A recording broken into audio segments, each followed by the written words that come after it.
Hello everyone. So students, how are you? तो student, last class में हम लोग SN1 के बारे में बात कर रहे थे। तो हमने देखा what is SN1 reaction, and then we have seen that what are the different factors affecting SN1 reaction. Even we have dealt with stereochemistry of SN1 reaction. तो आज के क्लास में what we'll be doing, we'll be solving few questions on SN1. So what I want is कि before coming and solving this question, what you have to do, you just go and revise your notes quickly within 5 minutes. You pause the video, you revise your notes, then come back and then solve these questions. Okay? Once you are done with solving these questions, then only you play the video and see that your answer is correct or not. Okay? So start now. So hopefully you have done these questions. तो students, हमने क्या देखा था कि we have seen that rate of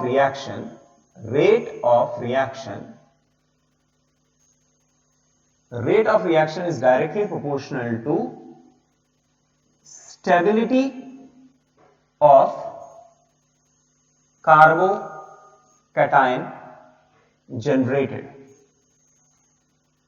अब ये carbocation जो generate हो रहा है स्टूडेंट, R+ जो जनरेट हो रहा है, आप जब देखेंगे तो जो एक्चुअल R+ जनरेट हो रहा है उसके बेसिस पे देखेंगे, without any rearrangement. Further rearrangement करके आप नहीं देखेंगे, क्योंकि 100% कार्बोकैटायन फॉर्म होता है तो वो रीअरेंज हो सकता है, लेकिन स्टेप फास्ट कब होगा? जब generated carbocation itself is more stable. Clear है? तो अगर क्वेश्चन नंबर 1 आप देखेंगे तो student, in question number 1 you have A, B and C, 3 structures are there. तो A, B, C में if you see the carbocation which will be generated in the case of A is this one. A में ये होगा, B में ये होगा, and even in the case of C it is the same one, है ना? B और C में कार्बोकैटायन जो जनरेट हो रहा है वो सेम होगा, लेकिन A के केस में जो कार्बोकैटायन जनरेट हो रहा है वो काफी स्टेबल होगा as compare to B and C. आप ऐसा बोलेंगे सर B, लेकिन B और C जैसे जनरेट होगा वो हाइड्राइड शिफ्ट होके रेजोनेंस में आ जाएगा ना, तो एग्जैक्टली A वाला स्ट्रक्चर आपको मिलेगा ना. यस, B और C A जैसा मिलेगा, लेकिन when we compare rate, at that time we have to see the stability of the carbocation that is generated. तो A के केस में generated carbocation itself come in resonance, है ना? B के केस में है नहीं resonance में, वो आएगा after rearrangement, but हमें क्या देखना है? Before rearrangement, जो actual carbocation that is generated. Same is the case with the C. तो can I say कि रेट जो होगा A will be greater than B, C. ये तो क्लियर हो गया. A का रेट जो ज्यादा है, A का rate will always be greater than B and C. Now B और C में अगर आप देखें स्टूडेंट, तो कार्बोकैटायन जनरेट जो हो रहा है दैट इज द सेम, है ना? तो अब ऐसे केस में अगर carbocation generated is same, in that case what you have to see, even living group have a effect on rate of reaction. तो जिस केस में जितना अच्छा लिविंग ग्रुप होगा, रेट ऑफ रिएक्शन उतना फास्ट होगा. तो you have chloride and you have bromide. So which one is better living group? Which one is better living group? तो better living group मतलब क्या? वो weak base होना चाहिए, है ना? Nucleophagacity या living group ability is inversely proportional to what? Basicity. So down the group basic strength decreases, है ना?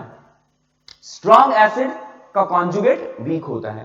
तो अगर क्लोरीन और ब्रोमीन में देखा जाए तो bromine is more stable, it is better living group. So can I say A के बाद C and C के बाद B? This is the first question. Now question number 2, if you see question number 2 students, again in question number 2 what we have is ये टूटेगा और carbocation बनेगा, ये टूटेगा और कार्बोकैटायन बनेगा. So again you can see the carbocation that will be generated is same one, है ना? कार्बोकैटायन जो जनरेट हो रहा है उसमें कोई डिफरेंस नहीं है. तो which is the deciding factor then? Living group ability. तो आपके पास if you see, you call this as A, this as B, so which one have better living ability? So जो weak base है have a better living ability. So negative charge जितना ज्यादा stabilize हो जाएगा उसकी living ability उतनी ज्यादा हो जाएगी. तो यहां पर दोनों ही अच्छे living group है, लेकिन A और B में ज्यादा अच्छा living group कौन है? Definitely A. है ना। सो rate of SN1 is A greater than B. Okay, now let's come to question number 3, है ना। Let's come to question number 3. Now question number 3 we will be having different carbocation that will be generated.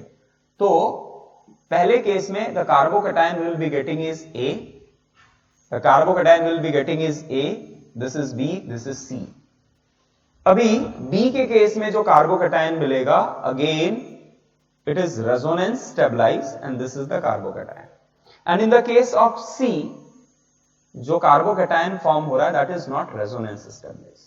अच्छा, अभी A, B और C में A में resonance है, B में resonance है, बट A में the extent of resonance is very high, therefore the carbocation formed will be very very stable.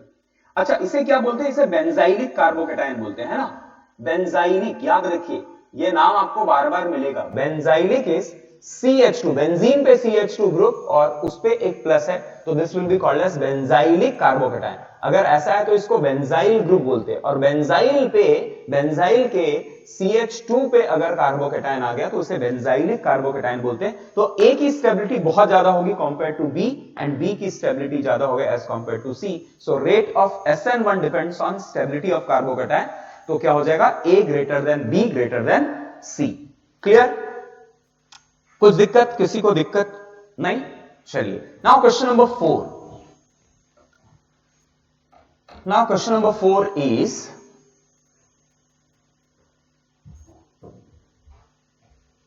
Question number 4 में अगर आप you call this as A, B and C, A, B and C. So students, in this case the carbocation that will be generated is this CH2, CH plus and CH triple bond C plus. अच्छा, now carbocation over here is resonance stabilized. A के case में resonance stabilized है, B के case में it will be highly unstable because it is at a carbon which is what? Which is it is sp hybridized carbon atom. Can I say that? है ना। तो and this is again it is highly unstable क्योंकि electronegativity इसकी जो होगी, इसकी electronegativity जो होगी वो काफी अनस्टेबल होने वाला है, क्योंकि इस carbon over here is 3 bond से जुड़ा हुआ है and have a positive charge. तो इसने एक सिग्मा बॉन्ड बनाया है, बाकी 2 पाई बॉन्ड है। तो पहले दिस वाज sp, अब ये टूटने के बाद तो क्या प्योर कार्बोकैटायन आ गया कार्बन एटम पे, है ना। क्लियर है? सो अब इस जगह पे A, B, C में तीनों एटम पे तीनों कार्बन पे पॉजिटिव चार्ज है, but the positive charge over A is highly stable as compare to B and B is more stable as compare to C। ठीक है। So rate of SN1 is A greater than B greater than C. Now question number 5. So student, question number 5 में if you'll see, the carbocation generated will be this and the carbocation generated is this. So what do you think, which one is more stable? तो यहां पर क्या effect लग रहा है? You can see hyper conjugation यहां लगने वाला है, 2 और 1 3 अल्फा हाइड्रोजन, और इस केस में आप देखेंगे तो आप बोलेंगे 2 2 4 और 2 6 अल्फा हाइड्रोजन। तो आपको लग सकता है कि A और B में B is more stable and rate ज्यादा होना चाहिए, बट इस केस में SN1 इज नॉट पॉसिबल। क्यों SN1 is not possible? Because of Bredt's rule. Bredt's rule क्या बोलता है कि we can not have carbocation at bridge head carbon atom. यहां पर this carbocation will be highly unstable. Bridgehead carbocation is highly unstable due to angle strain. तो ये form होना ही बहुत मुश्किल होता है, इस तरह का कार्बोकैटायन का फॉर्मेशन बहुत मुश्किल होता है। अच्छा, ये ना लॉजिक आप हर जगह पे लगाते हो तो ये गलत भी होता है। अगर ऐसा आपको दिया जाए ऐसा, और यहां बोला जाए ये निकल सकता है क्या, क्या यहां ये even this these are the bridge end, तो क्या इस जगह पे कार्बोकेटायन बन सकता है? यस, दिस इज पॉसिबल, है ना। If the bridge head carbocation is directly attached, तो और उसके बीच में कोई भी कार्बन नहीं है, तो उस जगह पे पॉजिटिव चार्ज का फॉर्मेशन पॉसिबल है। अब देखो ये क्यों नहीं पॉसिबल है, क्योंकि इस जगह पे यू नीड sp2 मतलब 120 डिग्री का एंगल है ना, और 120 डिग्री का एंगल है, and this carbon atom must be connected to this carbon, तो ये पॉसिबल नहीं है ना। If this is on this side तो ये इससे कनेक्ट नहीं हो सकता, लेकिन यहां पर these three angle can be at sp2 and this two can be connected, है ना। ये 120 डिग्री का एंगल होते हुए भी कनेक्ट हो सकता है, स्ट्रेन ज्यादा होगा but still this is possible. But इस केस में तो कार्बोकेटायन का फॉर्मेशन भी पॉसिबल नहीं है, तो ये थोड़ा you have to keep this in mind. तो जब मैं ब्रेड्स रूल पढ़ा रहा था तो ऑलरेडी हमने इस पे डिस्कशन किया है। डन हो गया। So if you want to take it down, please take it down and then we will solve few more questions. Pause the video and take it down. Okay, so done students. Now I have given you 10 more questions on SN1. What you have to do is you have to compare the rate of SN1. So again what I want is you take it down, you solve it and then come for the solution. ठीक है? So your time starts now. Solve it. Pause the video and solve it. Done? हो गया students? तो चलिए let's solve it one by one. So question number 1 में if you see what you have to do, करना क्या है हमें, चलिए बताइए क्या करना होता है हमें। सबसे पहले तो हमें क्या करना है, हमें लिविंग ग्रुप को निकाल देना है और देखना है कि क्या कार्बोकेटायन सेम बन रहे हैं या डिफरेंट बन रहे हैं। तो यहां पर दोनों लिविंग ग्रुप सेम है, तो लिविंग ग्रुप का तो कोई भी इफेक्ट नहीं आने वाला है। At this place you will gate positive and at this place you will gate positive. अब इन दोनों में से ज्यादा स्टेबल कौन है, तो स्टूडेंट्स आप देखेंगे दिस ग्रुप इज सेम, तो जो भी डिफरेंस आने वाला है वो किसके कारण आने वाला है, इन दोनों के कारण। Now can you tell me कि ये कौन ज्यादा स्टेबलाइज करेगा कार्बोकेटायन को।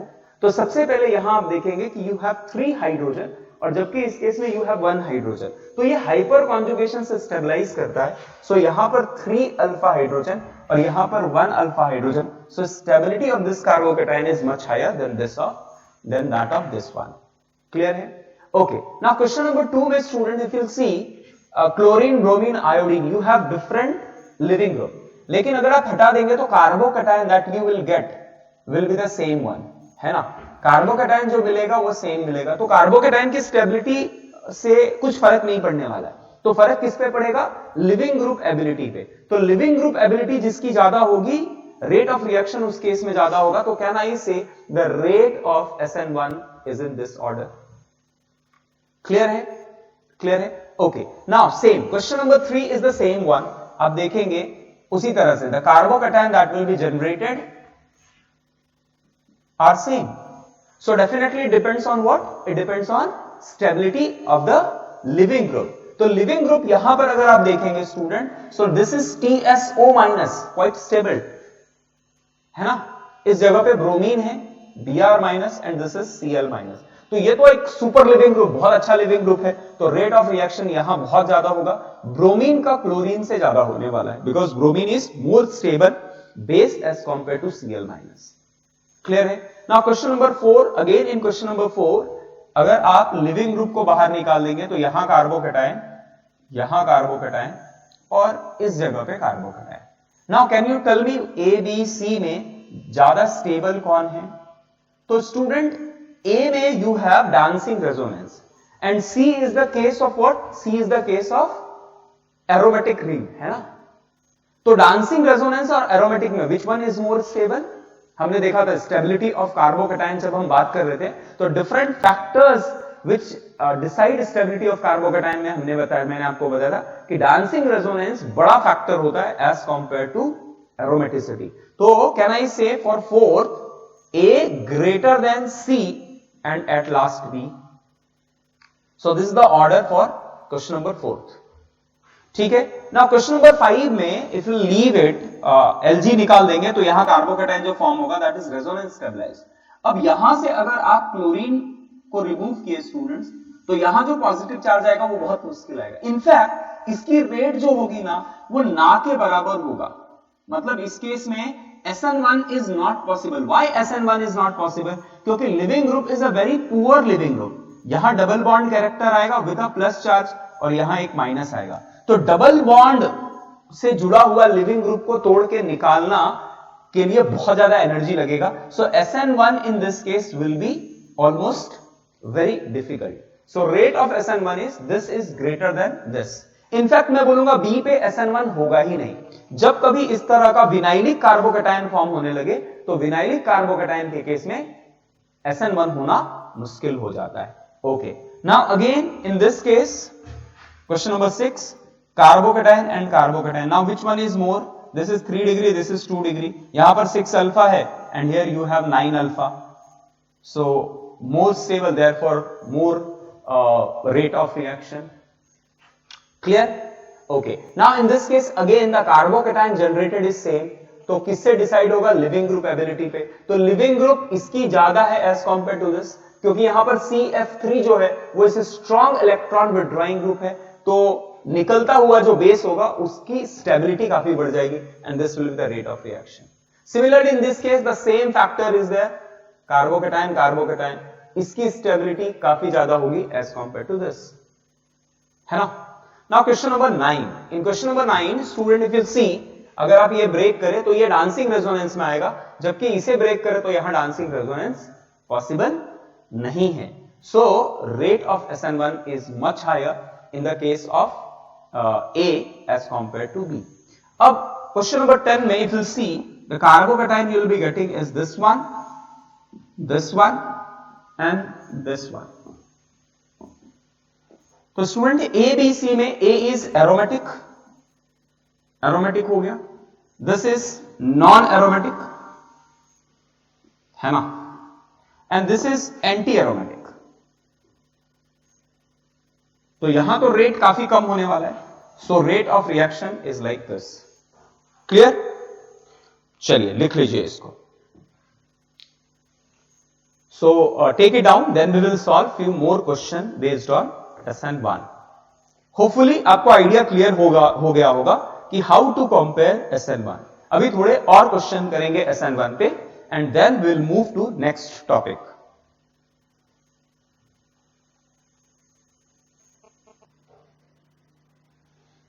Okay students, so here again we have 5 more questions। So what I want is you take down this 5 question, solve it and then again come for the solution। ठीक है, pause the video and solve it।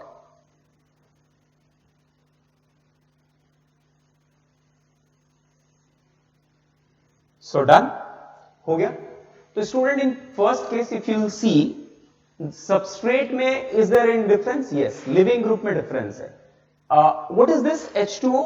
H2O over here is solvent as well as it will act as a nucleophile। देखो अगर आपको दे दिया गया है compare the rate of SN1, तो आपको यही सोचना है कि SN1 ही हो रहा है ना, आपको बाकी सोचना है कि होगा या नहीं होगा ये देखना ही नहीं है। तो SN1 अगर होगा तो सबसे पहले स्टूडेंट यहां कार्बोकैटायन बनेगा और यहां कार्बोकैटायन बनेगा, दोनों ही केस में कार्बोकैटायन की स्टेबिलिटी सेम है। तो रेट किस पे डिपेंड करेगा? Rate will depends on what? Leaving group ability. So can I say कि B के केस में rate of SN1 will be higher than A। Clear? Similarly अभी सेकंड केस देखेंगे तो carbocation which is formed is different. तो can I say over here A is more than B because A का जो carbocation form हो रहा है that is more stable. Okay, now in case of third the substrate is same, the solvent is same, but their concentration is different. So this is A, this is B.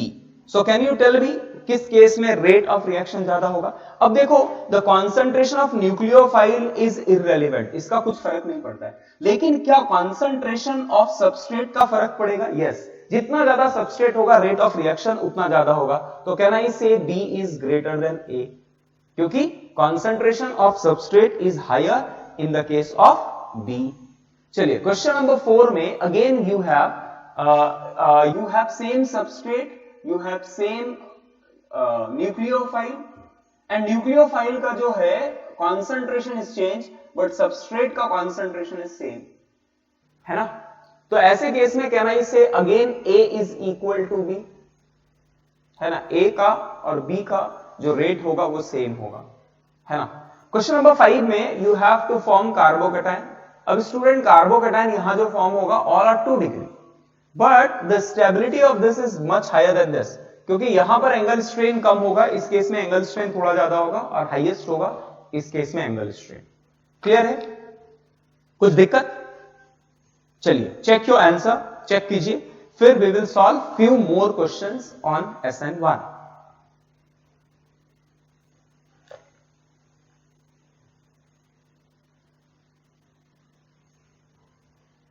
Okay, so here we have again more 8 questions, and they are saying to find you the following product of the following reaction through SN1। तो आपको ये मान के ही चलना है कि reaction में SN1 हो रहा है, तो आपको फाइनल प्रोडक्ट बताना है।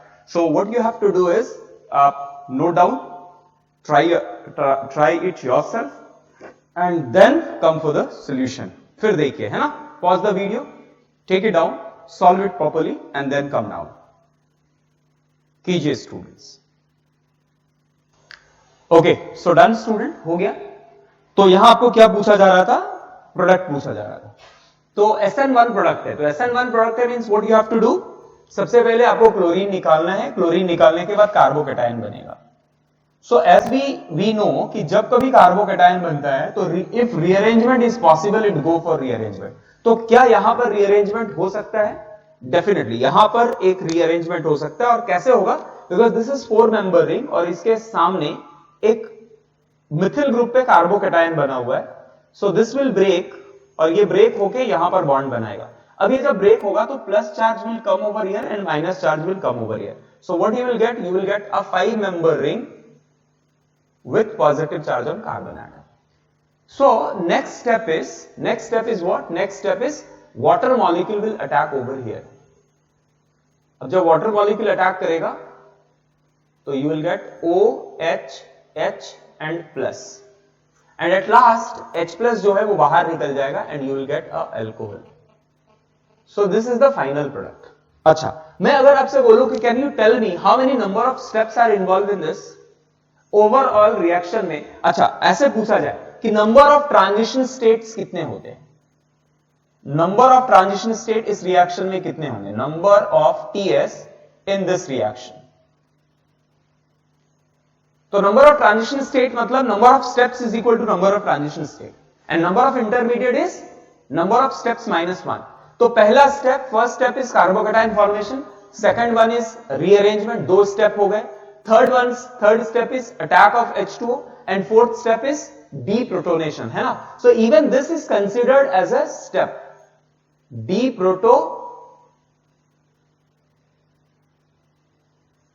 deprotonation।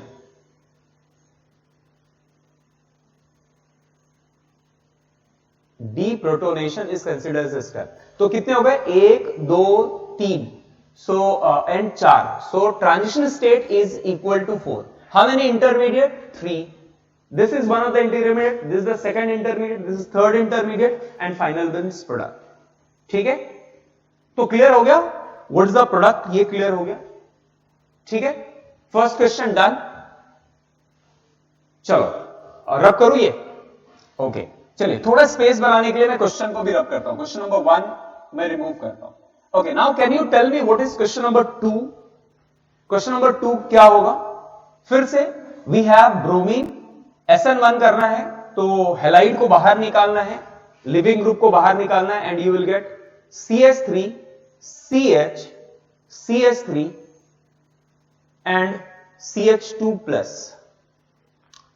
तो अगेन स्टूडेंट इफ यू सी, अच्छा मैं एक ये आपको कहना चाहूंगा, अब देखो यहां पर जो कार्बोकेटाइन फॉर्म हो रहा है, this carbocation is formed at primary carbocation, primary carbon, है ना। तो प्राइमरी कार्बन पे कार्बोकेटाइन का बनना जो होता है वो काफी डिफिकल्ट होता है। तो अगर मुझे ब्रोमीन निकालना है तो मैं इसे निकालने के लिए व्हाट आई कैन यूज, मैं Ag2O यूज कर दूंगा। So Ag plus Pb2 plus are called as what, halos nature, है ना, हेलोजेंस नेचर की तरह काम करते, इट हेल्प। तो जहां पर primary leaving group primary carbocation पे जुड़ा हुआ है तो वहां पर प्राइमरी कार्बोकैटायन का फॉर्म होना बहुत मुश्किल होता है। वैसे केस में हम लोग if you are using catalyst which can generate carbocation तो उसका रेट ऑफ रिएक्शन काफी बढ़ जाएगा। Otherwise anyway slowly and gradually this will form. अब इसके बाद क्या यहां पर रीअरेंजमेंट पॉसिबल है? तो definitely it will rearrange. And rearrange होगा कैसे? Hydride shift, H minus shift है ना, H माइनस शिफ्ट होगा।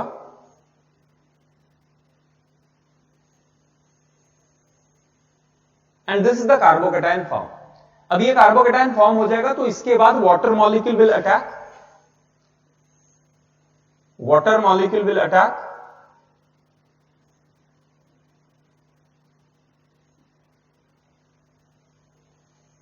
OH, H and plus, and at last this H plus will move out to form CH3, C, CH3, CH3 and OH. So can you tell me how many transition states are involved in this case? So this is the first step, this is the second step, this is the third step and this is the fourth step. Again 4 transition states are involved. 3 intermediate and the product what you will get is this है ना, tertiary butyl alcohol। clear? चलिए let's go for question number 3। question number 3 में student if you see we have used BrOH twice। ये क्या है? it will act as a catalyst, catalyst की तरह काम करेगा और Br से प्लस निकालने के लिए हेल्प करेगा। तो यहां पर जो कार्बोकैटायन फॉर्म होगा, the carbocation which will be formed over here is CH3C, CH3, CH3, CH plus and CH2, OCH3। Now क्या ये carbocation will go for rearrangement? यहां कुछ रीअरेंजमेंट पॉसिबल है क्या? सो यहां स्टूडेंट इस केस में हाइड्राइड शिफ्ट, इधर कोई भी हाइड्रोजन नहीं, हाइड्राइड शिफ्ट तो पॉसिबल नहीं है, बट इधर से अगर हाइड्राइड शिफ्ट हुआ तो this carbocation will come in conjugation with oxygen. तो ये हाइड्राइड शिफ्ट होना बहुत फेवरेबल होगा। ये सारी बातें हम लोग ऑलरेडी कार्बोकैटायन रीअरेंजमेंट में कर चुके हैं, जस्ट उसका एप्लीकेशन यहां देख रहे हैं students. CH plus and OCH3। तो कार्बोकैटायन तब तक रीअरेंज होगा जब तक मोस्ट स्टेबल फॉर्म उसे नहीं मिलता है। तो ये एक मोस्ट स्टेबल फॉर्म आ गया, देन व्हाट? अब ये carbocation is most stable form. Now water molecule will attack, now water molecule will attack. तो वाटर मॉलिक्यूल जब अटैक करेगा so what we will get? We will get CH3, CH3, CH3, CH2, CH, OCH3 and OH and H and plus, and next step is deprotonation है ना। so deprotonation से you will get the final product।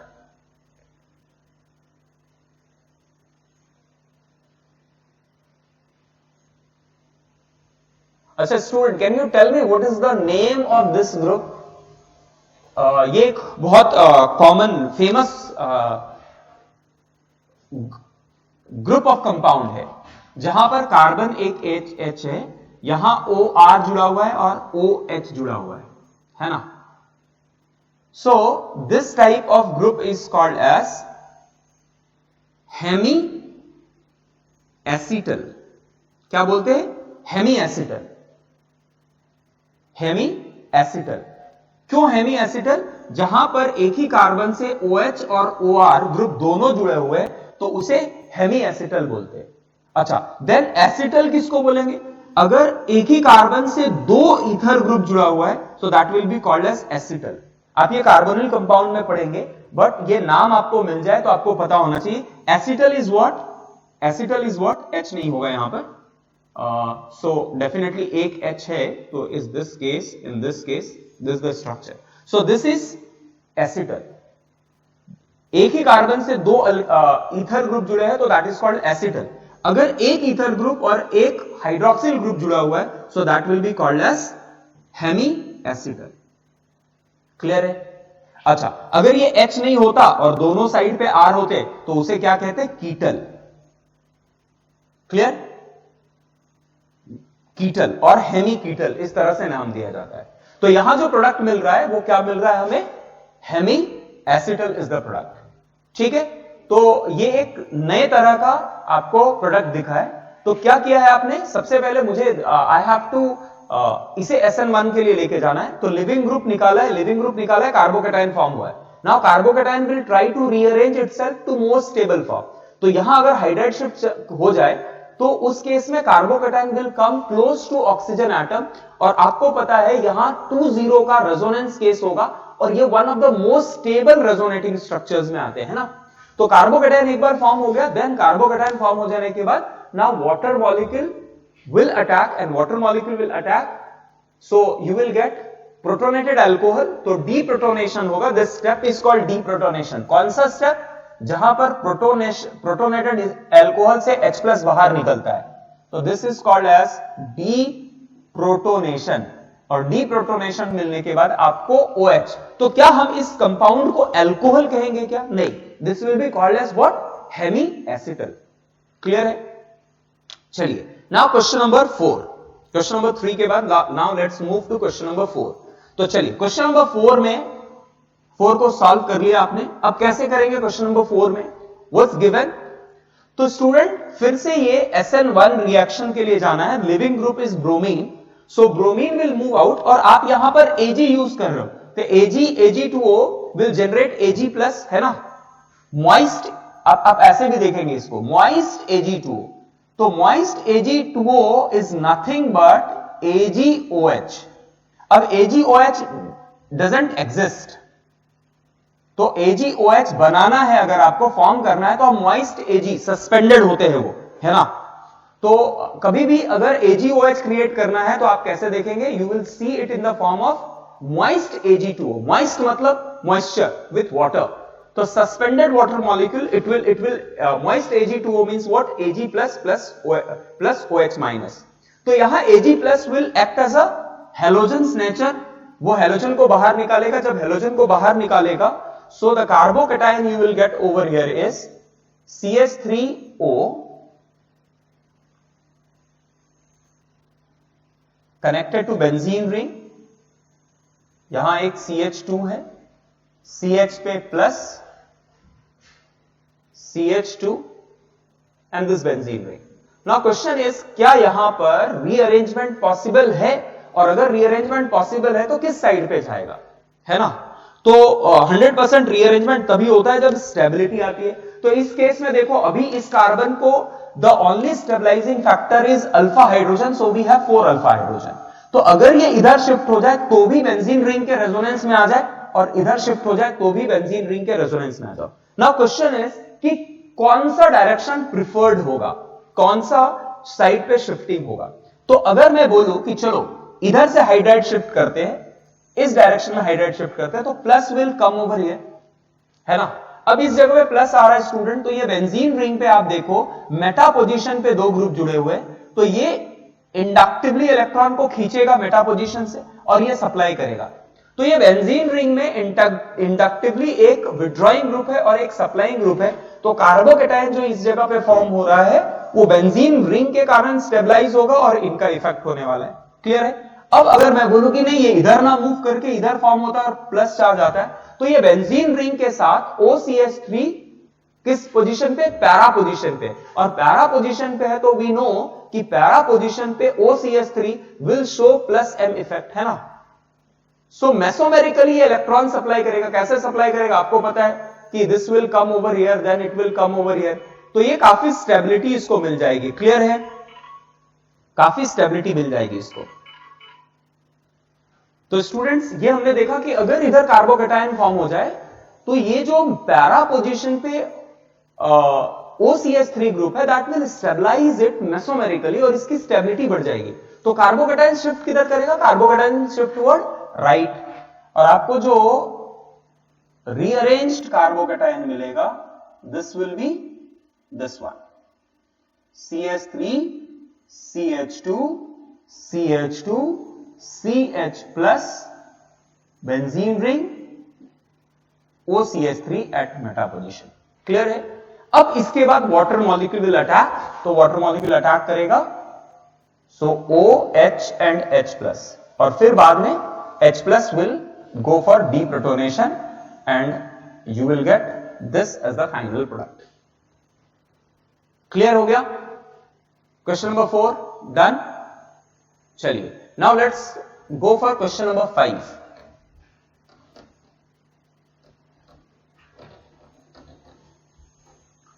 Question number 5 की बात करो students, तो question number 5 में this carbocation will form. अब ये कार्बोकेटाइन फॉर्म होने के बाद क्वेश्चन इज कि क्या इसका रीअरेंजमेंट पॉसिबल है? तो let's see this structure. Positive charge,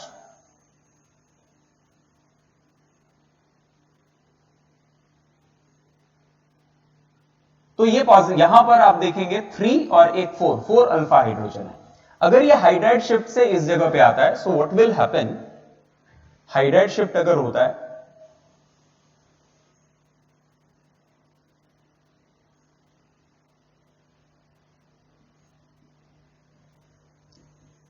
so this is 3, 5 और 1, 6 अल्फा हाइड्रोजन, तो definitely it will go for hydride shift. एक बार हाइड्राइड शिफ्ट हो गया ना, क्वेश्चन इज क्या फिर से इसका और रीअरेंजमेंट पॉसिबल है? तो अगर रीअरेंजमेंट होगा तो स्टूडेंट ऑलरेडी हम यहां से इस जगह पे आए हैं, तो रिवर्स तो नहीं जाएंगे, ऊपर जाएंगे तो प्राइमरी कार्बोकेटाइन स्टेबिलिटी कम होगी। अगर यहां से हाइड्राइड शिफ्ट कराए तो let's see what you will gate. अगर हाइड्राइड शिफ्ट यहां कराया तो ये मिल जाएगा स्टूडेंट ट्रोपोलोनियम आयन, है ना, हमने ये पढ़ा है। ट्रोपोलोनियम आयन जो होता है वो यहां पॉजिटिव चार्ज यहां आ जाएगा, और ये जो रिंग बन जाएगा this will become what, this will become aromatic ring. अब एरोमेटिक रिंग बन रहा है तो ओवरऑल मॉलिक्यूलर एरोमेटिसिटी के तरफ जा रहा है, तो इसकी स्टेबिलिटी बहुत हाई हो जाएगी, सो it will shift toward this. Okay, now question is कि ये एरोमेटिक रिंग बन चुका है ना। अब इस पे if we have like water molecule, positive charge water molecule, अच्छा अब एक क्वेश्चन ये आता है कि क्या वाटर मॉलिक्यूल यहां अटैक करेगा, अटैक करेगा या नहीं करेगा? कोई ऐसा सोच सकता है कि सर देखो ना, आप एरोमेटिक कंपाउंड बना चुके हो, एरोमेटिक कंपाउंड पे पॉजिटिव चार्ज आया, तो aromatic compound are very stable, तो फिर वाटर, ये अगर इस पे वाटर मॉलिक्यूल ने अटैक किया तो फिर से एरोमेटिक से it will become non aromatic, तो क्या ये पॉसिबल है? एरोमेटिक से नॉन एरोमेटिक चल जाए, ये पॉसिबल है क्या? Yes, it is possible. अब बोलेंगे ऐसा क्यों? देखो एरोमेटिक स्टेबल है, इट डजंट मीन कि पॉजिटिव चार्ज वाला अगर एरोमेटिक है तो वो उस तरह से एग्जिस्ट करेगा हमेशा के लिए, है ना। तो अगर ये पॉजिटिव चार्ज जनरेट हो चुका है और वाटर मॉलिक्यूल है, अब दो ये स्टेबल है। हम जब बात करते हैं कि एरोमेटिक स्टेबल होता है, एरोमेटिक कार्बोकेटाइन स्टेबल है या एरोमेटिक एनायन स्टेबल है, तो स्टेबिलिटी का मतलब होता है उसका लाइफ स्पैन बढ़ जाना। इट डजंट मीन कि that will exist in that form, क्योंकि अभी इसके बाद जब वाटर मॉलिक्यूल अटैक करेगा तो ये एक बहुत बड़ा कंफ्यूजन होता है, या दिमाग में क्वेश्चन रहता है कि क्या आगे रिएक्शन होगा या नहीं होगा, है ना। तो इस केस में what you will C this will give you what? This will give you OH. Water molecule आएगा, फिर डीप्रोटोनेशन होगा and this will be the final product, है ना। क्लियर है? चलेगा? Okay, now let's move to the next question.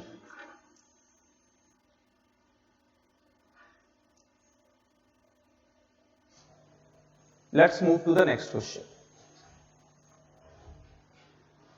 But ये याद रखिए कि इसकी स्टेबिलिटी काफी हाई रहेगी, तो आपको इस फॉर्म में काफी देर तक ये दिखेगा, यू कैन ट्रैप इट, आपको ये विजिबिलिटी रहेगी इस केस में।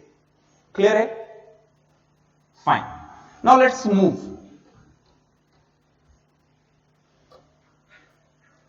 Now question number 6। अब क्वेश्चन नंबर 6 में स्टूडेंट्स जैसे ही this Br will move out, carbocation यहां फॉर्म होगा। ना क्वेश्चन इज कि क्या ये कार्बोकेटाइन में किसी तरह की फर्दर स्टेबिलिटी आ सकती है या नहीं। तो ये जो स्ट्रक्चर दिख रहा है आपको, वो थोड़ा आपको कॉम्प्लिकेटेड लग रहा होगा कि सर ये किस तरह का स्ट्रक्चर आया है ना, बट ये काफी सिंपल है। देखो इस तरह का कभी भी केस आए तो आप क्या करो, सबसे पहले रिंग देखो कितना है, 1 2 3 4 5 6, एक 6 मेंबर रिंग है। अब क्या कर लो, 6 मेंबर रिंग है और ये दोनों के बीच में एक कार्बन है। आप ऐसे भी ड्रॉ कर सकते हो इसको, है ना, ये ऐसे और ये ऐसे, है ना, इन दोनों के बीच में एक कार्बन जुड़ा हुआ है जिसके पास 2 मिथिल ग्रुप है। नाउ क्वेश्चन इज, क्या इस जगह पे कोई स्टेबिलिटी पॉसिबल है? तो डेफिनेटली आप देखो, अगर ये 4 member ring, 6 member ring is quite stable. अभी अगर 4 मेंबर रिंग की बात करेंगे तो क्या ये 4 मेंबर रिंग टूट के स्टेबिलिटी के लिए जा सकता है? तो अगर ये 4 मेंबर रिंग को टूटना है तो क्या होना चाहिए? उस केस में एक कार्बन पे नेगेटिव चार्ज आना चाहिए और दूसरे कार्बन पे पॉजिटिव चार्ज आना चाहिए, है ना। तो नाउ क्वेश्चन इज कि किस बॉन्ड को तोड़े, ये 4 मेंबर रिंग के किस बॉन्ड को तोड़े हम लोग, है ना। ये ऑलरेडी 6 मेंबर रिंग है, मैं उसे डिस्टर्ब नहीं करना चाहूंगा। तो मेरे पास अज्यूम करो कि if I am calling this as 1 2 and 3, so किस बॉन्ड को तोड़ना चाहिए? 1 3 या फिर 1 एंड 2 के बीच का बॉन्ड तोड़ना चाहिए, बताइए। तो चलो इस चीज को समझने का ट्राई करते हैं कि इससे क्या डिफरेंस क्रिएट होने वाला है। अगर आप 1 3 का बॉन्ड तोड़ेंगे तो सबसे पहले स्टूडेंट्स, बॉन्ड तोड़ते समय what we have to do, bond टूटेगा तो एक कार्बन पे प्लस आएगा और दूसरे कार्बन पे माइनस आएगा। अब माइनस और प्लस के बीच में बॉन्ड बनने वाला है, तो अगर इस जगह पे आपने माइनस लेके आए, आप इस जगह पे माइनस लेके आए तो प्लस यहां आएगा और इन दोनों के बीच में बॉन्ड बन जाएगा। सो वो जो स्ट्रक्चर ड्रॉ होगा, इस केस में जो स्ट्रक्चर ड्रॉ होगा, कैन आई से this is the structure will be getting, जब आप 1 और 3 के बीच के बॉन्ड को तोड़ रहे हैं। अच्छा, अगर आपने 1 और 2 के बीच के बॉन्ड को तोड़ा तो क्या होगा? This will B minus and this is plus. अब ये माइनस और ये प्लस, मतलब ये किस तरह का रिंग बनेगा? देखो ये किस तरह का रिंग बनेगा? तो और ये plus charge. So do you think कि इनमें कोई डिफरेंस है? So this and this is the same one, है ना। ये बॉन्ड तोड़ा, यहां माइनस आया, इस दोनों के बीच में बॉन्ड बन गया। अब बोलेंगे सर ऐसा क्यों कर रहे हो? इस पे प्लस लेके आओ, इसमें माइनस लेके आओ और इन दोनों को माइनस प्लस को अटैच कर दो और इसको बाहर निकाल दो। क्या कांट वी डू दिस? क्या ये पॉसिबल नहीं है? इसको तोड़ दिया, प्लस ओवर हियर और इनके बीच में बॉन्ड बना दिया। यहां माइनस आया और यहां प्लस आया और यहां पर प्लस है, तो माइनस प्लस ने बॉन्ड बना लिया। अब ये बाइसाइक्लो कंपाउंड्स जो है, आपको पता है कि इस केस में स्ट्रेन बहुत होगा क्योंकि 4-4 मेंबर के 2 रिंग बन रहे हैं। तो ये तो और भी अनस्टेबल बन रहा है, ये इससे किसी भी तरह की स्टेबिलिटी नहीं आ रही। सो दिस इज द 1 और 3 के बीच का बॉन्ड टूटेगा एंड ये this will be the most stable, what this will be the most stable carbocation that will be formed. अच्छा, नाउ एक बार ये कार्बोकेटायन फॉर्म हो गया, देन क्वेश्चन इज क्या फिर से इसका रीअरेंजमेंट पॉसिबल है? तो ये क्लियर हुआ स्टूडेंट, ये नहीं होगा, ये नहीं होगा, क्या इसका रीअरेंजमेंट पॉसिबल है? तो यहां अभी केस में आप देखो तो 2 और 1 3 अल्फा हाइड्रोजन। अगर आपने हाइड्राइड, अच्छा यहां पर do we have hydrogen? Yes we have hydrogen. अगर आपने इसको शिफ्ट किया तो कार्बोकेटायन ब्रिज हेड पे आएगा और वो और भी ज्यादा अनस्टेबल होगा, तो अब rearrangement is not possible. So at this stage what will happen? At this stage now water molecule will attack and it will give you OH. So this is the final product. ठीक है, तो यहां ये carbocation rearrangement का एक अच्छा question है। Clear? So this is what? This is question number 6. Now let's come for question number 7.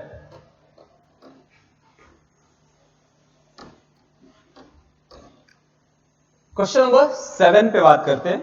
So student, question number 7 is, ये काफी सिंपल क्वेश्चन है। क्वेश्चन नंबर 7 इज, तो आपको क्या करना है, सबसे पहले यहां एक पॉजिटिव चार्ज जनरेट होगा, है ना। Cl माइनस विल लीव, ये बाहर निकलेगा, पॉजिटिव चार्ज जनरेट होगा, है ना।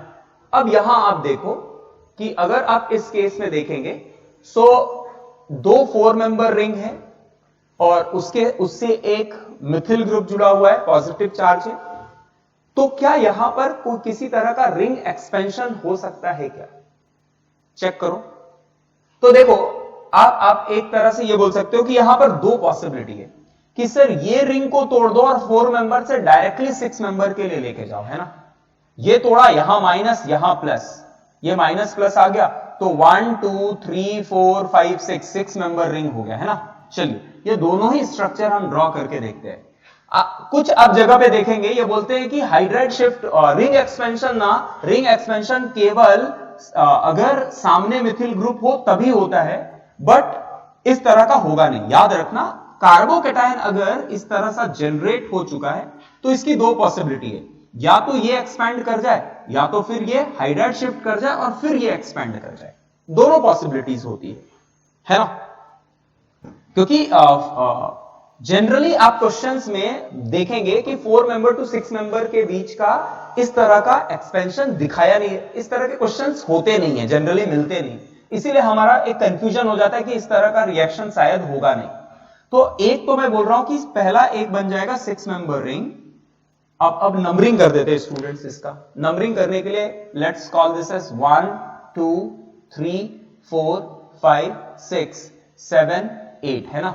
तो सबसे पहले 1 2 3 4 5 6 ये बॉन्ड टूट गया, 3 और 6 का बीच का बॉन्ड टूट गया। सो 1 और 6 के बीच में बॉन्ड बन गया 1 2 3 4 5। अब अगर आप देखेंगे तो स्टिल यू हैव 2 और 3 के बीच में 7 और 8 जुड़ा हुआ है ना। और पॉजिटिव चार्ज कहां आ रहा है? Positive charge is coming on third carbon atom. Clear है? So this is the structure what we will get अगर directly 4 member ring will expand to 6 member ring. Clear है? अब इसका कुछ और हो सकता है, कोई एक्सपेंशन या कुछ। तो यहां पर स्टूडेंट अगर आप देखेंगे तो ये कार्बोकैटायन की स्टेबिलिटी जो है वो 2 1 3 और 2 5 अल्फा हाइड्रोजन। अभी इसका शिफ्टिंग करके you will not get anything, है ना। हाइड्राइड शिफ्ट भी पॉसिबल नहीं है, क्योंकि ये शिफ्ट करेगा, अगर इस जगह पे शिफ्ट करेगा तो क्या होगा, नंबर ऑफ अल्फा हाइड्रोजन कम हो जाएंगे, 5 से 3 हो जाएगा। सो that will not be possible. अच्छा, अब यहां पहले इसको 5 मेंबर रिंग करवाते हैं और फिर देखते हैं कि क्या होता है। तो अगर 5 मेंबर रिंग करवाया, 5 मेंबर रिंग पे एक्सपैंड किया तो क्या हो जाएगा, ये this will form a bond. जब ये बॉन्ड फॉर्म होगा तो you will get a 5 member ring, कुछ इस तरह का बनेगा। तो चलो नंबरिंग कर देते हैं। 2 और 7 के बीच का बॉन्ड टूट गया है। 1 7 8 नहीं 1, ये हो गया 1, ये हो गया 7, ये हो गया 8, still 3 is the centre and this is 2। और पॉजिटिव चार्ज कहां आएगा, क्योंकि आपने 2 और 7 का बॉन्ड तोड़ा है, तो positive charge will come on second carbon atom. Clear है? अब अगर ये सेकंड कार्बन एटम पे आया है तो still 4 member ring have a chance of expansion. Clear है? अब ये अगर एक्सपेंड करे तो ये एक्सपेंशन अगर होगा तो this will be the case. तो इसका नंबरिंग है 4 5 एंड 6। तो अभी क्या हो जाएगा, आपका 5 मेंबर रिंग तो एक ऑलरेडी बना हुआ था, एक 5 मेंबर रिंग बना हुआ था, दैट इज 2 1 8 एंड 3। अब जो बॉन्ड टूट रहा है वो 3 और 6 के बीच का बॉन्ड टूट रहा है एंड 4 5 6 एंड आपके 6 एंड 2 के बीच में बॉन्ड बन रहा है। तो चलो,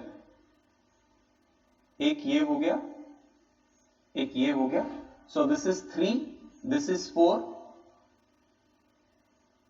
दिस इज 5, 5 एंड 6 के बीच में बॉन्ड बना है एंड 6 इज कनेक्टेड टू 2 1 7 8। अब पॉजिटिव चार्ज कहां जाएगा, बिकॉज 3 एंड 6 के बीच का बॉन्ड टूटा है, तो पॉजिटिव चार्ज अब यहां माइनस आना चाहिए और इस जगह पे प्लस आना चाहिए। So plus will come on third carbon atom. So now can you tell me which one is more stable, कौन सा एक्सपेंशन के लिए जाना चाहिए? तो यहां पर ये this will go for this expansion. 4 से 6 मेंबर क्यों नहीं जा रहा है, क्यों नहीं जा रहा है? बिकॉज अगर आपने ये एक्सपैंड किया तो इसकी ओवरऑल स्टेबिलिटी जो है वो बहुत ज्यादा नहीं होगी। क्लियर है? 4 member ring will remain in the 4 member ring. Clear है? बट अगर ये पाथवे फॉलो करता है तो इसकी स्टेबिलिटी काफी हाई होगी, है ना, काफी हाई होगी। अब 5 मेंबर और 6 मेंबर रिंग में बहुत बड़ा एनर्जी में डिफरेंस नहीं आने वाला है, so it will try to follow this mechanism. तो क्या ये होगा? This will be very minute and you can ignore it. अब इसके बाद क्या इसका रीअरेंजमेंट पॉसिबल है? No, it's rearrangement is not possible. तो फिर water molecule will attack over here and finally attack करने के बाद जो प्रोडक्ट मिलेगा, this will be the product after deprotonation. तो यहां एक बहुत इंपॉर्टेंट बात हमें सीखने के लिए मिला कि जब कभी ऐसे दो पॉसिबिलिटी हो तो आप ये देख लो कि फाइनल ओवरऑल स्टेबिलिटी किस डायरेक्शन में ज्यादा मिल रहा है। तो 2 5 मेंबर रिंग बन रहे हैं, उसकी स्टेबिलिटी काफी हाई होने वाली है। अच्छा, now question number 8। Question number 8 में, अच्छा मैंने यहां ऑलरेडी प्लस दे दिया, चलो यहां Cl निकाल के दे देते हैं। नाउ आपको इसका SN1 करवा के देखना है। अब ये कैसे होगा? Let's try to understand this. ये लिख लिया ना सबको, सबने? किसी को कोई दिक्कत नहीं? ओके। तो देखो ये जो क्रिटिकल क्वेश्चंस है ना, जहां पर कंफ्यूजन होता है, तो वहां जनरली आप इस तरह के क्वेश्चंस बेसिक बुक्स में नहीं देखेंगे। आप उसी जगह पे ये क्वेश्चंस पाएंगे जैसे प्रीवियस ईयर आईआईटी के क्वेश्चंस या कुछ अच्छे आईआईटी के बुक्स में इस तरह के क्वेश्चंस डील किए होते हैं, जहां पर यू विल फाइंड कि कंफ्यूजन हो, दो तरह के एक्सपेंशन पॉसिबल हो, है ना। अब ये question number 8 is also quite important question. Question number 8 में अगर आप स्टूडेंट्स देखेंगे, सो Cl निकलने के बाद what we will get is, Cl निकलने के बाद ये पॉजिटिव चार्ज मिलेगा। अब अगर ये पॉजिटिव चार्ज मिलेगा तो आपको लगेगा देखो सर हो गया ना, ये मिल गया, डांसिंग रेजोनेंस का केस आ गया, ये आ गया डांसिंग रेजोनेंस। तो क्या आगे कुछ होने वाला है या नहीं होने वाला है? तो हमें पता है कि डांसिंग रेजोनेंस बहुत स्टेबल होता है और बहुत स्टेबल है, तो वो एग्जिस्ट करेगा इस फॉर्म में। तो क्या ये इसी तरह का रह जाएगा और फिर से water molecule will come and attack? एक तो कार्बोकैटायन ये स्टेबल फॉर्म है, तो स्टेबल फॉर्म होने के कारण इस केस में आप देखेंगे कि water molecule can come and attack on this carbocation, क्योंकि इसका लाइफ स्पैन काफी ज्यादा है, पॉजिटिव चार्ज काफी स्टेबल है, तो water molecule can attack and give you this product. But one more thing is, क्या इसका एक्सपेंशन होगा?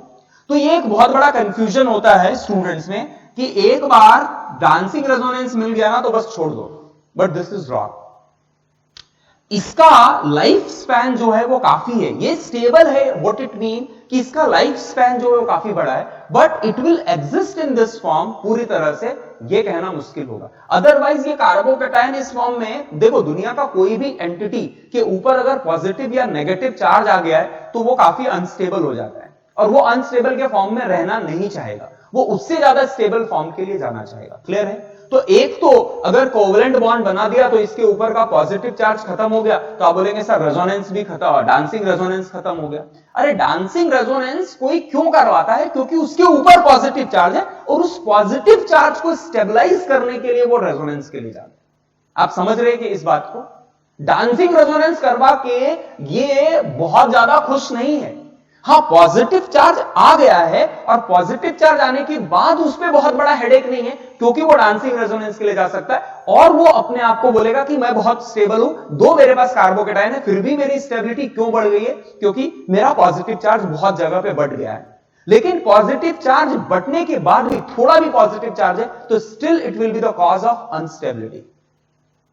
अब ये सारी बातें आप बुक्स में generally this is not given या आप मटेरियल में नहीं देखेंगे, तो ये अंडरस्टैंडिंग वाली बात है, ठीक है। तो कार्बोकैटायन, दो कार्बोकैटायन डांसिंग रेजोनेंस का स्टेबल है, but that is not most desirable thing. उसके आगे अगर उससे बड़ी बात स्टेबिलिटी, आगे स्टेबिलिटी के लिए कोई जा सकता है तो it will go for that. Clear है? तो अब यहां पर क्या होगा? नाउ क्वेश्चन इज कि इस जगह पे क्या होगा? तो क्या ये ऐसा एक्सपैंड करके 1 2 3 4 5 6 मेंबर रिंग इस तरह का जा सकता है? लेकिन 6 मेंबर रिंग जाएगा तो फिर से यू विल गेट बाइसाइक्लो 3, एक 6 मेंबर रिंग और एक 3 मेंबर रिंग, तो ये तो बहुत अनस्टेबल केस मिलने वाला है आपको, है ना। तो ये 3 मेंबर से 4 मेंबर के लिए अगर एक्सपैंड करेगा, जनरली हमने देखा है कि अगर 4 मेंबर रिंग पे कार्बोकैटायन होता है तो ये रिंग कॉन्ट्रैक्शन के लिए जाके इस तरह का प्रोडक्ट बनाता है ना। 4 मेंबर पे पॉजिटिव चार्ज अगर है तो वो 3 मेंबर रिंग में कन्वर्ट होता है bye ring contraction. Ring contraction कैसे होगा? ये बॉन्ड टूटेगा, एक जगह पे माइनस, दूसरे जगह पे प्लस, माइनस और प्लस बॉन्ड बना लेगा, तो ये बन गया साइक्लोमिथिल प्रोपिल कार्बोकेटाइन। तो इसकी स्टेबिलिटी बढ़ जाती है ना। सो क्वेश्चन इज, क्या कभी अगर साइक्लोमिथिल प्रोपिल कार्बोकेटाइन आया है तो क्या फिर रिंग एक्सपेंशन हो सकता है? क्योंकि हमें पता है कि 4 मेंबर रिंग से 3 मेंबर रिंग वाला ये जो केस है वो ज्यादा स्टेबिलिटी प्रोवाइड करता है। क्या उल्टा जाना फिजिबल होगा? So answer is yes. In fact मैं आपको एक बहुत ही इंपॉर्टेंट डेटा यहां बताने वाला हूं जो आपको काफी काम आएगा। तो सबसे पहले क्या होगा, दिस 4 मेंबर रिंग, ये 4 मेंबर रिंग जो है वो कैसा है, ये टूटेगा और ये again it will give you 4 member ring. तो यहां आपको एक 4 मेंबर रिंग का फॉर्मेशन होगा and in this case plus charge will come over here, है ना। कैन आई से दिस? चलो कॉल इट एज 1 2 3 4 5 6 7। तो अगर आप देखेंगे 1 और 3 के बीच में बॉन्ड बन गया है, 2 और 3 के बीच में बॉन्ड टूटा है, 2 पे positive charge, this is 4, this is 5, this is 6, this is 7। आप बोलेंगे सर साइक्लोप्रोपिल मिथिल कार्बोकेटाइन खत्म हो गया। हाँ, हो जाने दो, लेकिन अब इसके बाद जो स्टेबिलिटी, अब इसके बाद स्टेबिलिटी मतलब देखो ये कैसा है ना, एक मैं आपको बहुत इंपॉर्टेंट कंसेप्ट बता देता हूं। जब कभी ये कार्बोकेटाइन फॉर्म होता है ना, तो इट एग्जिस्ट इन 3 फॉर्म्स। एक तो ये फॉर्म है, दूसरा ये फॉर्म है। अब इसका परसेंटेज होता है 48% और इसका परसेंटेज होता है 47%। Why cyclomethyl carbocation is much stable? Because this carbocation is dancing. ये बहुत जगह पे डिस्ट्रीब्यूट हो चुका है और बहुत सारे अलग अलग स्ट्रक्चर बना रहा है। यहां प्लस आ रहा है, यहां डबल बॉन्ड, यहां प्लस, यहां डबल बॉन्ड, यहां plus, and this structure is also follow. So that's why cyclomethyl carbocation is very very stable. तो ये बेसिकली जब आप बुक्स पढ़ेंगे तो आप देखेंगे कि साइक्लोमिथिल कार्बोकेटाइन जो होता है वो बहुत स्टेबल होता है, वो उस फॉर्म में उसकी लाइफ स्पैन बहुत बढ़ जाती है। Carbocation is most stable case, most stable case. तो हमारे दिमाग में बैठ जाता है कि कार्बोकेटाइन, मिथिल कार्बोकेटाइन अगर साइक्लोप्रोपिल मिथिल कार्बोकेटाइन बन जाए तो उसे छोड़ दो, बट ये गलत होगा क्योंकि मेनी केसेस में आप देखेंगे। सो data wise this is the case. ये 47%, ये 48% and another 3%, 4% third structure will exist. Clear है? ये बात ध्यान में रखना, अदरवाइज बहुत सारे क्वेश्चंस आपसे एडवांस लेवल के क्वेश्चंस सॉल्व भी नहीं होंगे। अब इसके बाद इट विल एक्सपैंड, फिर से एक्सपैंड होगा to give you 5 member ring.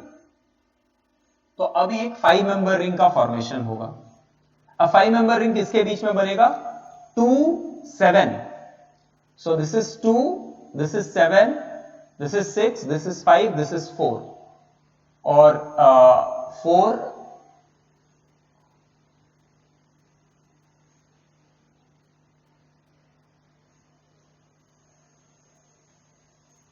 चलिए, तो ये हो गया 4, ये 3, ये 1, ये 2, सॉरी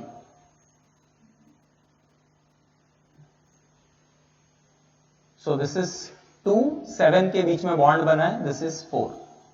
अब 4 और 2 के बीच का बॉन्ड इंटैक्ट है, 4 एंड 2 के बॉन्ड का बॉन्ड ये हो गया 1 and this will be connected to 3। अब पॉजिटिव चार्ज कहां है स्टूडेंट? जब ये बॉन्ड टूटा है यहां माइनस, तो प्लस आया है 4 पे। नाउ क्वेश्चन इज, अभी इसके आगे कुछ पॉसिबिलिटी, इस कार्बोकेटाइन का कोई रीअरेंजमेंट पॉसिबल है क्या? तो यहां पर काफी अच्छा प्रैक्टिस हो जा रहा है हमारा रीअरेंजमेंट ऑफ कार्बोकेटाइन का और काफी चीजें सीखने के लिए मिल रही है। तो क्या ये कार्बोकेटाइन फिर से it will rearrange itself to some more stable form? क्या ये पॉसिबल है? आप देखो, अच्छा ये रिंग एक्सपेंशन अब और हो सकता है क्या? अभी देखो यहां पर 2, एक 3 और 2 5 अल्फा है। अगर आप कहीं भी शिफ्ट कराओ तो उसका अल्फा हाइड्रोजन का जो नंबर होगा वो कम होगा। क्लियर है? So this is the one of the structure that will form. अच्छा, अभी इससे अब ये कार्बोकेटाइन 5 मेंबर है। क्या यहां पर ना क्वेश्चन इज कि सर ऐसा कर सकते हैं क्या कि ये बॉन्ड को ऐसा तोड़ा, ये ऐसा तोड़ा कि